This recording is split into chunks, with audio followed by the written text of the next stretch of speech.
تو اس سے کیا ہے صحابہ کرام رضوان اللہ علیہم اجمعین کی سوچ کا پتہ چلتا ہے وہ کتنا سنجیدہ تھے۔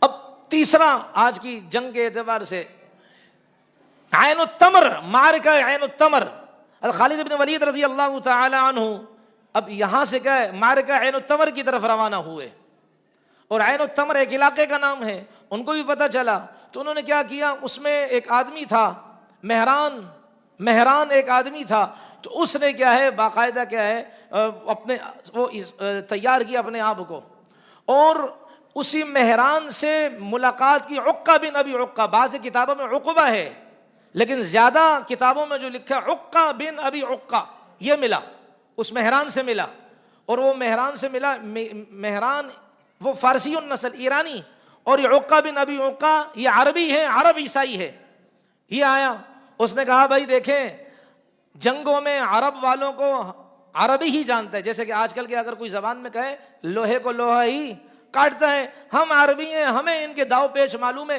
لہذا ہمیں آگے کرو۔ اس نے کہا ٹھیک ہے آپ لڑیں، اگر تمہیں ہماری ضرورت پڑی ہم تمہاری خدمت کے لیے کیا ہے تعاون کے لیے آئیں گے۔ تو اس فارسی النسل جو فارسی تھا حاکم، اس کو اس کے ماتحتوں نے کہا ارے بھائی کیوں آپ نے اس عربی کو آگے کیا، ہم ان کے لیے کافی کا سمجھتے نہیں ہو تم، میں نے اس لیے کیا تاکہ یہ ایک دوسرے کو کاٹیں، عربی ہی کیا کریں، عربی کو صاف کریں، ہماری ضرورت ہی نہ پڑے، اگر یہ مسلمان غالب آنے لگیں گے تو چونکہ لڑ لڑ کر کمزور ہو چکے ہوں گے، پھر ہم کیا کریں گے ان سے مقابلے کے لیے تازہ دم فورس کو لے کر آئیں گے، میدان میں اتاریں گے، اور اگر نہیں مسلمان مغلوب ہو جائیں گے تو ہمارا مقصد کیا ہوگا بھائی پورا ہوگا۔ تو ان کے ساتھیوں نے کہا واقعی بہت اچھی رائے دی، عقہ بن ابی عقہ کو مسلمانوں کے ساتھ، دونوں عرب ہیں، ایک مسلم عرب ایک عیسائی عرب، لڑنے دو۔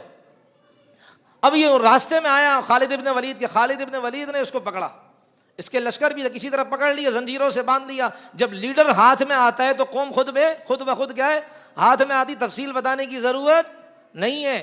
تو اب جب لیڈر ہاتھ میں آ گیا اس کو زنجیروں سے، اب اس کے اشاروں سے پوری قوم کو نچایا جاتا نہیں جاتا، اب لیڈر کو کیا کر دیا، باندھ دیا خالد ابن ولید رضی اللہ تعالیٰ عنہ نے، اور پھر ساری قوم سرنڈر ہو گئی، اور ساری قوم کیا ہے جھک گئی مسلمانوں کے سامنے۔ اب جب عین التمر والوں کو پتہ چلا، وہ اس کو پتہ چلا، مہران کو پتہ چلا، وہ فارسی ایرانی کو پتہ چلا کہ خالد سیف اللہ تو غالب آ گیا، اب انہوں نے کیا کیا بھائی اپنے قلعوں کے دروازے بند کر دیے، مسلمان فوج وہاں آ گئی، اب آپس میں مذاکرات ہوئے، تو انہوں نے کہا کہ ہم نہ اسلام قبول کرتے ہیں نہ لڑتے ہیں، ہم آپ کو سالانہ کچھ پیسے کیا ہے جو بھی آپ طے کرے دیں گے، اور پھر نہیں بلکہ ہوا یہ کہ مسلمان باقاعدہ قلعے کے اندر زبردستی گئے، بزور تلوار قلعہ فتح کیا گیا، کتابوں میں لکھا ہے بزور تلوار قلعہ فتح کیا گیا۔ اب مسلمان فوجیں اندر داخل ہوئیں، اور ان حامان وغیرہ جو ہیں یہ ان مہران ان کو قتل کیا گیا، اور وہاں ایک چرچ تھا، چرچ دروازے اس کے بند تھے، اندر 40 بچے موجود تھے چرچ کے اندر، ان چرچ کے دروازے کو توڑا گیا، بچوں کو لیا گیا، قتل نہیں کیا، یہ مسلمان کی شان نہیں ہے بچوں کو قتل کرنا، یہ غیروں کی سازشیں ہوتی ہیں مسلمان کو بدنام کرنے کے لیے۔ خالد ابن ولید رضی اللہ عنہ نے اب بڑے بڑے جو عہدوں پر جو صحابہ تھے، جرنیل وغیرہ تھے، بچے ان کو دیے تاکہ ان بچوں کو صحیح خطوط میں ان کو پالا جائے اور ان کو ایک اچھی سوچ دی جائے تاکہ کیا ہے یہ بچے تعلیم حاصل کریں۔ چنانچہ آپ نے سنا ہوگا علامہ ابن سیرین کا نام سنا ہے آپ نے، بہت بڑے خواب بتانے والے، ابو بکر صدیق رضی اللہ عنہ کے بعد امت میں اگر کسی کا خواب کے اعتبار سے کوئی تیز تھا، اللہ نے جو مہارت دی ابن سیرین رحمۃ اللہ علیہ کو دی کہ وہ خواب بتانے کے بڑے ماہر تھے، اللہ نے ان کو اس پر بڑی صلاحیت عطا فرمائی تھی۔ ابن سیرین کے والد انہی بچوں میں تھے، ابن سیرین کے والد سیرین انہی بچوں میں تھے، اور وہ کس کی خدمت میں آئے؟ انس ابن مالک رضی اللہ تعالی عنہ، ان کی خدمت میں آئے غالباً، اور پھر کیا ہے ان کی اللہ تعالیٰ نے ان کو کیا ہے کمال سے کیا ہے نوازا، اور اسی طرح دیگر بچے کیا ہے وہ آئے اور اللہ تعالیٰ نے ان کو نوازا اس علم کی برکت سے، قرآن اور حدیث کی برکت سے۔ جو غلام تھے اللہ نے ان کو امام بنا دیا، جو چھوٹے تھے اللہ نے ان کو بڑا بنا دیا اس قرآن و سنت کے تھامنے کی برکت سے۔ اس لیے میرے محترم ہم اپنے بچوں کی طرف خصوصی توجہ دیں۔ صحابہ نے تو غیروں کے بچوں کو ایسا پالا کہ وقت کے ولی بن گئے، ہم اپنے بچوں کو کیا تربیت دے رہے ہیں سوچیں۔ میری بچی کا لباس کیسا ہے آج، میری بہنوں کا لباس کیسا ہے آج، میرا بچہ ذرا روتا ہے موبائل تھما دیتا ہوں، 24 گھنٹوں میں سے کئی گھنٹے وہ موبائل کی نظر ہو جاتا ہے، نماز پڑھنے کا طریقہ میرے بچے کو نہیں آتا۔ میری بہن بالغ ہو چکی ہے، اس کو اس کے ابا کو فکر ہی نہیں کہ میری بچی نماز پڑھتی کہ نہیں پڑھتی، 20 25 30 ہزار کا موبائل دے دیا اس کو، وہ بیچاری اسی میں مگن ہے۔ ہم اپنے بچوں کو اپنے ہاتھ سے ان کا گلا گھونٹ رہے ہیں۔ اور پھر واقعات دیکھ لیں، آج دیکھ لیں شادی شدہ عورتیں بھی ان تعلقات کے بندھن میں بن چکی ہیں، اور وہ بھی اجنبی مردوں کے ساتھ ان کی بھی لمبی فہرستیں آ چکی ہیں۔ شادی شدہ مرد بھی اجنبی عورتوں کے تعلقات میں پھنس چکے ہیں، بچیاں گھروں سے بھاگ رہی ہیں۔ یہ اس موبائل کی کرامت کہیں آپ اس کو۔ صحابہ نے ایسی تربیت کی، غیروں کے بچے، چرچ میں موجود بچے، وہ ایرانیوں کے بچے، ان بچوں کو اپنے ساتھ لیا، اپنے سینے کے ساتھ لگایا اور تقسیم کیا۔ ایسی حفاظت کرو جیسے تم اپنے لخت جگر کی حفاظت کرتے ہو، ایسی حفاظت کرو جیسے تم اپنی بیٹی کی حفاظت کرتے ہو۔ اللہ ہمیں اس سنجیدگی کے ساتھ سوچنے کی توفیق عطا فرما دے۔ بچپن سے ایسا لباس پہنا کر جب بڑی ہو جاتی ہے وہ تو تقاضا کرے گی، ابا جو لباس آپ نے بچپن میں ہاف آستین والا دیا تھا یا بغیر آستین والا دیا تھا، وہی لباس مجھے چاہیے، کسے ہوئے لباس مجھے چاہیے۔ اب ابا کیا کر سکے گا بھائی؟ بچی کا پوچھا، ارے بیٹی کو سورہ نور کا ترجمہ سکھایا؟ نہیں۔ ارے سورہ مومنین کو ترجمہ سکھایا؟ نہیں۔ سورہ حجرات میں کیسے رہا جاتا ہے سکھایا؟ نہیں۔ سورہ نور سکھائی جس میں پردے کے احکام ہیں؟ نہیں۔ ارے سکھایا تو موبائل سکھایا، ٹک ٹاک سکھایا، چلنے کے انداز سکھائے، لپسنگ سکھائی، کس طرح گانوں پر اپنے ہونٹ۔ ارے کاش میری بچی گانوں کے بجائے قرآن میں اپنے ہونٹ ہلاتی، تب مزہ آتا۔ کاش میرا بھائی، میرا بچہ وہ قرآن کی لہ میں کہ اپنے ہونٹ ہلاتا، تب مزہ آتا۔ لیکن بھائی سیدھی بات کرو، آج اگر کوئی یہ بات کرے وہ انسان مجرم ہے اپنوں کی نگاہ میں۔ اگر کوئی خاندان کا بیٹا ہو، داماد ہو، بیٹی ہو، یا اسی طریقے سے وہ ان کی کوئی بھی نسبت رکھتی ہو، وہ اگر دین کی بات کرے خاندان والوں کو وہ چبھتا ہے۔ لیکن اگر کیا چاپلوسی والی باتیں کی جائیں اور لوگوں کو ملانے کی خاطر حرام کو چھوڑ دیا جائے، وہ کہتے ہیں بھائی سب سے اچھا انسان اگر یہ ہے تو یہ ہے۔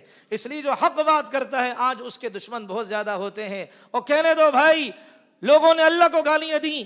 آج کراچی میں دیکھ لیں آپ، باقاعدہ کسی بدبخت نے، یہ قائد آباد کی طرف کسی طرف جو پل جاتا ہے، اللہ کو گالیاں دی ہیں۔ لوگوں نے تو اللہ کو نہیں چھوڑا، اللہ کے محمد پاک کو نہیں چھوڑا۔ اگر ہمیں گالیاں دیں ہمیں کوئی فرق نہیں آتا، لیکن آہ نہ کر لبوں کو سی، یہ عشق ہے دل لگی نہیں، سینے پہ تیر کھائے جا، قدم آگے کو بڑھائے جا۔ ارے ان لوگوں کو چھوڑیں، یہ ہمارے تھوڑی رازق ہیں، یہ ہمیں تھوڑی رزق دینے والے ہیں، یہ ہمیں تھوڑی کھلانے والے ہیں۔ ہمیں کھلانے والا ایک اللہ ہے۔ جب میں دنیا میں آیا تھا خالی ہاتھ آیا تھا، میرے تن پر کپڑا نہیں تھا، میرے منہ میں روٹی کا ٹکڑا نہیں تھا، میرے ہاتھ میں کوئی ڈالر اور پیسے ریال نہیں تھے، میرے پاؤں میں سکت نہیں تھی چلنے کی، میری زبان میں طاقت نہیں تھی بولنے کی۔ اس اللہ نے سارا کام کیا۔ کیوں دنیا والوں کی خاطر اللہ کے دین کو ذبح کرتے ہیں ہم؟ ان کی حیثیت کیا ہے بھائی؟ ان کی خاطر وہ محمد مصطفیٰ علیہ الصلوۃ والسلام جن کے اشارے سے اللہ چاند کے ٹکڑے کر دے، جس کے پسینے سے اللہ مشک و عنبر سے زیادہ معطر خوشبو پھٹوائے، اس محمد کو ان لوگوں کی خاطر قربان کرتے ہیں۔ ہم جیسا نادان دنیا میں کوئی نہیں ہے بھائی۔ اس محمد کی خاطر اللہ نے کائنات کو بنایا اور ہم نے کائنات کی خاطر محمد کو چھوڑ دیا۔ اس محمد کی خاطر اللہ نے چاند کو خوبصورتی دی اور ستاروں میں اللہ تعالیٰ نے تابانی دی، سورج کو اللہ نے طاقت دی۔ اس محمد کی خاطر دریا میں اللہ نے روانی کو پیدا کیا، اس محمد کی خاطر سمندروں کی لہروں میں اللہ نے جوانی ڈال دی، اس محمد کی خاطر جنت کو اللہ تبارک و تعالیٰ نے مہکا دیا۔ وہ محمد ہنسے تو جنت کھل جائے، وہ غصے میں آئے دوزخ کی آگ بھڑک اٹھے۔ اس محمد کو دنیا کی خاطر ہم نے چھوڑ دیا، اس محمد کو دنیا والوں کی باتوں کی خاطر چھوڑ دیا۔ ہم جیسا نادان نہیں ہے بھائی دنیا میں۔ اس لیے میرا محترم میری ذات کو نہ دیکھے، گناہ گار ہیں ہم، ہماری ذات کو نہ دیکھے، دیکھیں بات کس کی ہو رہی ہے۔ آج مجمع نیت کر کے جائے، ارے وہ صحابہ تو غیروں کے بچوں کو سینے سے لگا کر وقت کا امام بنا دیا کرتے تھے۔ آج ہم اپنے بچوں کو کیوں ایسی تربیت دے رہے ہیں کہ وہ دنیا والوں کا غلام بنتا جا رہا ہے، عیسائیوں کا غلام بنتا جا رہا ہے، ہندوؤں کے طریقے اپنانے میں فخر کر رہا ہے۔ ارے محمد عربی علیہ الصلوۃ والسلام کے طریقوں میں کس چیز کی کمی تھی بھائی بتائیں آپ؟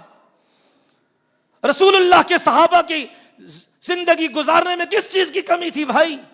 کوئی کمی نہیں تھی. اس لیے آج پورا مجمع میں آپ کے سامنے ہاتھ جوڑ کر کہتا ہوں، آج نیت کریں، جو اولاد والے ہیں وہ بھی نیت کریں، جو اولاد والے نہیں اللہ ان کو اولاد عطا فرمائے، نیک تندرست اولاد عطا فرمائے، جن کے رشتے نہیں ہوئے اللہ بہترین رشتوں کا انتخاب فرمائے. نیت کریں، گردن کٹ سکتی ہے اب انشاءاللہ، اس تن سے محمد الرسول اللہ کی سنت نہیں کٹے گی انشاءاللہ. شادی بیاہ سے ہمارے نبی کے طریقے نہیں کٹیں گے. ارے کتنا رونے کا مقام ہے، اس اللہ سے بیٹی کے لیے رشتے مانگتے ہیں، اس اللہ سے بیٹے کے لیے رشتے مانگتے ہیں، اس بیٹا نہیں ہوتا 10 سال بعد ہوتا ہے. کتنا اللہ سے مانگ مانگ کر جب بیٹا پیدا ہو گیا، بیٹی پیدا ہو گئی، مسجد کے سامنے فنکشن کرتے ہیں. اس اللہ کے جلال کو غصہ آئے گا کہ نہیں آئے گا؟